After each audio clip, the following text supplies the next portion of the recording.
এদিকে আমেরিকা যুক্তরাষ্ট্র ক্রমশ ক্ষীয়মান, মধ্যপ্রাচ্যে ইরানের কাছে যুদ্ধে পরাস্ত হয়েছে, এমনকি উত্তর কোরিয়ার কিম জং উনের সঙ্গে সে সাহায্য করছে, জোট করতে চাইছে দক্ষিণ কোরিয়াকে বিপদে ফেলে। তাই এখান থেকেও একটি বার্তা স্পষ্ট যে আমেরিকা আগামী দিনে সামরিকভাবে দুর্বল একটি রাষ্ট্রে হতে যাচ্ছে। এই প্রেক্ষিতে তুরস্ক আস্তে আস্তে তার সামরিক অস্ত্র বিক্রির বাজারকে তৈরি করতে চাচ্ছে। তাই বাংলাদেশ তাদের জন্য একটা বড়সড় বাজি হতে পারে। আর এটাকে মাথায় রেখেই এরদোয়ান জোরদার আলোচনা শুরু করেছে দেশের অভ্যন্তরে, এবং তার দেশের খবরের কাগজ আগে থেকে লেখা শুরু করেছে এবার কি তাহলে বাংলাদেশ জয়েন করছে। হ্যাঁ, তাই আমরা একটি বিষয় আমরা পরিষ্কার যে তুরস্কের কিন্তু একটি ব্যক্তিগত স্বার্থ রয়েছে বাংলাদেশকে ইসলামিক নেটোতে যোগদান করানোর বিষয়ে। চলুন এবার আমরা দেখি পাকিস্তান কেন আগ্রহী বাংলাদেশের বিষয়ে। তা বাংলাদেশের সঙ্গে পাকিস্তানের তো একটি ঐতিহাসিক সম্পর্ক রয়েছে। এখন পরবর্তীকালে শেখ হাসিনা সরকার বরাবর দূরত্ব বজায় রেখেছিল পাকিস্তানের সাথে, কোনোভাবে কোনো রকম সম্পর্ক গড়ে তুলতে চাইনি পাকিস্তানের সাথে, বরং ভারতবর্ষের সঙ্গে বরাবর একটি অত্যন্ত ঘনিষ্ঠ সম্পর্ক বজায় রেখেছিল শেখ হাসিনা।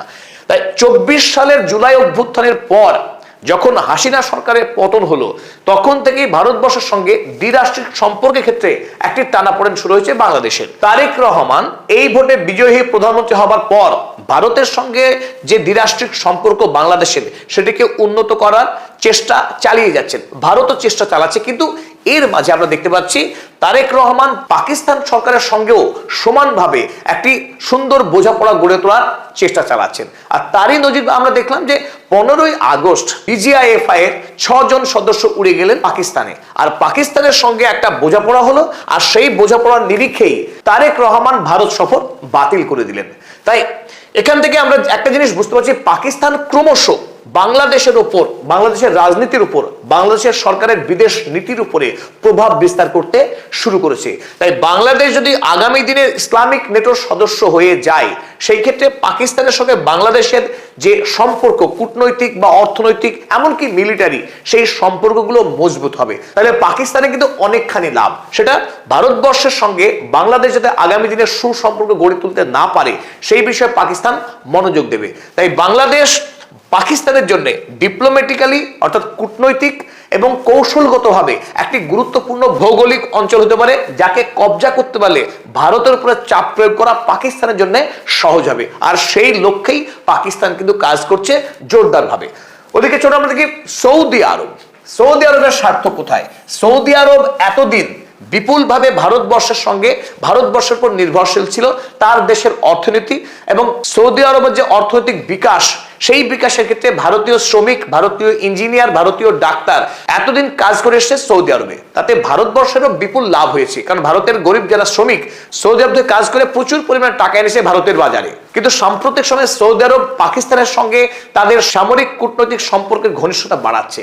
আর পাকিস্তানের সঙ্গে যতই সম্পর্ক বাড়ছে সৌদি আরবের, ভারতবর্ষের সঙ্গে সৌদি আরবের সম্পর্কের টানাপোড়েন শুরু হয়েছে। তাই আগামী দিনে ভারতবর্ষ থেকে সৌদি আরবের শ্রমিক নাও নিতে পারে, বা ভারতবর্ষ শ্রমিক নাও যেতে দিতে পারে সৌদি আরবে। তাই এই বিকল্প বাজার হিসেবে বাংলাদেশ সৌদি আরবের কাছে গুরুত্বপূর্ণ একটা অপশন হতে পারে। যদিও এতদিন আমরা জানি যে সৌদি আরবের বাজারে বাংলাদেশের শ্রমিকরা ন্যায্য সম্মান পাননি, ন্যায্য পয়সাও পায়নি, বরং প্রচুর পরিমাণে অত্যাচারিত হয়েছে, প্রতারিত হয়েছে সৌদি আরবে।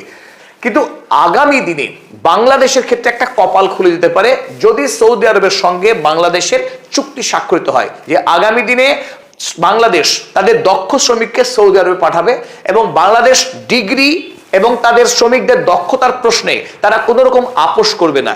এই শর্তে যদি মোহাম্মদ বিন সালমানের সঙ্গে তারেক রহমানের চুক্তি হয়, তাহলে বাংলাদেশ কিন্তু অনেকখানি উপকৃত হবে। তবে মূল উপকার হবে সৌদি আরবের। সৌদি আরবের যে বিকাশ, অর্থনীতির যে চাকা তারা ঘোরাতে চায়, তার জন্য যে প্রচুর শ্রমিক দরকার, সেই শ্রমিকের সাপ্লাই হতে পারে এই বাংলাদেশ থেকে।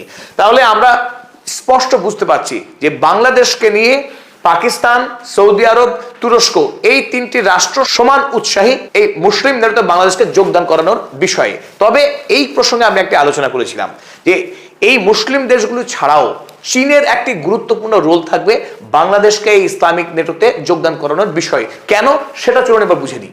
বর্তমানে ইসলামিক রাষ্ট্রগুলো অনেক বেশি দূরদর্শিতার ছাপ রাখছে, যে কথা আমরা গোড়াতেই জানিয়েছিলাম। কেবলমাত্র চটজলদি স্বল্প মেয়াদী লাভের কথা নয়, আগামী দিনে 100 বছর বা 200 বছর পর্যন্ত এই ইসলামিক নেতা যাতে কাজ করতে পারে এবং মুসলিম বিশ্ব আগামী দিনে অধিকতর শক্তিশালী হয়ে বাণিজ্য, শিক্ষা, অর্থনীতি এবং সামরিক সমস্ত ক্ষেত্রে যাতে তারা একটি দীর্ঘস্থায়ী প্রভাব তৈরি করতে পারে, পশ্চিমী দুনিয়ার একটা বিকল্প শক্তি হিসেবে নিজেদেরকে দাঁড় করাতে পারে, সেই লক্ষ্য মাথায় রেখেই কাজ করছে। তার মধ্যে অন্যতম হলো বর্তমানে চীন। তারা যে বাণিজ্য করে সেই বাণিজ্যের সামুদ্রিক রুট হলো এই মালাক্কা প্রণালী হয়ে চীন থেকে ইন্দোনেশিয়া এবং মালয়েশিয়ার মাঝ দিয়ে যে সংকীর্ণ একটি প্রণালী আছে যাকে মালাক্কা প্রণালী বলে, সেই মালাক্কা প্রণালী হয়ে আমরা দেখতে পাচ্ছি একটি রুট ভারতের নিচ দিয়ে সোজা ইউরোপ মহাদেশ, এবং অপর যে রুট, এই রুটটি বিভক্ত হয়ে আফ্রিকা এবং উত্তর আমেরিকা, দক্ষিণ আমেরিকা। চীন সারা পৃথিবীতে তার যে বাণিজ্যের আধিপত্য প্রতিষ্ঠা করেছে সেই আধিপত্যকে বাঁচিয়ে রাখার জন্য এই সামুদ্রিক পথ চীনের জন্য অত্যন্ত গুরুত্বপূর্ণ। তাই চীন চাইছে এই বে অফ বেঙ্গল, এই বে অফ বেঙ্গলের উপরে তার অধিকার যাতে ক্ষুণ্ণ না হয়, দ্বিতীয় কোনো শক্তি এসে যদি এইখানে চীনকে বাধাপ্রাপ্ত করে তাহলে মারাত্মকভাবে ক্ষতিগ্রস্ত হবে চীনের অর্থনীতি। সুতরাং এই বে অফ বেঙ্গল অঞ্চলকে দখলে রাখার জন্য বাংলাদেশের সঙ্গে চুক্তি থাকাটা খুব জরুরি। তাই স্ট্র্যাটেজিক কারণে আমেরিকা যুক্তরাষ্ট্র এখন চাইছে বাংলাদেশের কক্সেস বাজারের নিকট যে ক্ষুদ্র দ্বীপ রয়েছে সেন্ট মার্টিন, তাকে পেতে চাইছে এবং সেখানে তারা স্থায়ী সামরিক সেনা ছাউনি করতে চাইছে আমেরিকা। লক্ষ্য একটাই, এই বে অফ বেঙ্গলকে দখলে রাখা। কিন্তু ইসলামিক নেটো এখানেই বড়সড় চাল চালতে চাইছে। ইসলামিক নেটোতে আগামী দিনে নিশ্চয় যোগদান করবে ইন্দোনেশিয়া, যোগদান করবে মালয়েশিয়া।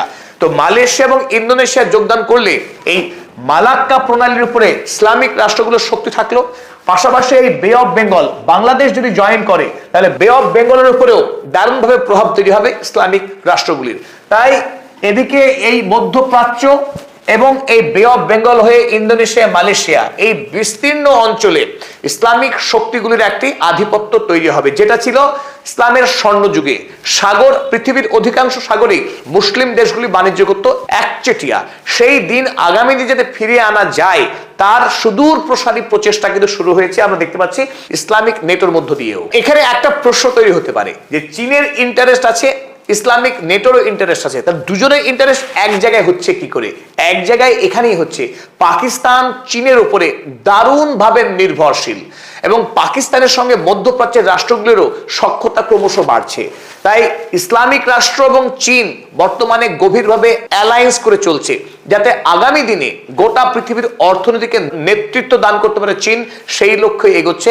তাই আমেরিকার বিপক্ষে একটি শক্তিশালী জোট গড়ে তোলা, সেই কাজ চীন কিন্তু করে চলেছে নীরবে। এমনকি এই কারণে ইরানের সঙ্গে চীন অবিচ্ছেদ্যভাবে রয়েছে যাতে করে আমেরিকা এই যুদ্ধে পরাস্ত হয় ইরানের হাতে। তো পাকিস্তান চীনের সঙ্গে গভীরভাবে কূটনৈতিক এবং সামরিক সম্পর্ক বজায় রেখে চলেছে। পাকিস্তান কেবলমাত্র আমেরিকার দালালি করে এমন ব্যাপারটা নয়, ঠিক যতটা সে আমেরিকার তার থেকেও অনেকটা বেশি চীনের। তাই পাকিস্তানের সঙ্গে চীনের যে গভীর বন্ধুত্ব, সেই বন্ধুত্ব কিন্তু এখানে একটা বড়সড় ভূমিকা পালন করছে। তাই আলোচনার পরিশেষে আমরা এটুকুই বলবো, এখন দেখা যাক ঘটনা কোন দিকে মোড় নিচ্ছে। তারেক রহমান খুব শিগগিরই মক্কা সফর করবেন। এই মক্কা সফরে কি হঠাৎ করেই তিনি এই মক্কা সামরিক জোটে সই করে আসবেন তা নিয়ে কিন্তু রীতিমতো জল্পনা হচ্ছে। কারণ তুরস্ক যে এই প্যাক্টে যোগদান করবে আগে থেকে কিন্তু ঘোষণা হয়নি, অকস্মাৎ তিনি এলেন এবং সই করলেন। ঠিক একই ঘটনার পুনরাবৃত্তি হবে কিনা আগামীতে তারেক রহমানের আরব সফর চলাকালীন, সেটাই দেখার। আর যদি মুসলিম নেটোতে বাংলাদেশ যোগদান করে তবে বাংলাদেশ নানান দিক থেকে লাভবান হবে সেটা বলে রাখা যায়। কারণ বাংলাদেশের জন্য তুরস্ক এবং সৌদি আরব, এই দুটি রাষ্ট্র বাংলাদেশের ডেভেলপমেন্টের ইঞ্জিন আরো দ্রুত গতিতে ছুটবে যদি তুরস্ক এবং সৌদি আরবের সঙ্গে শক্তিশালী চুক্তি করতে পারে বাংলাদেশ। আমাদের সকল দর্শক মণ্ডলীকে ধন্যবাদ জানিয়ে আমাদের আজকের নিবেদন শেষ করছি।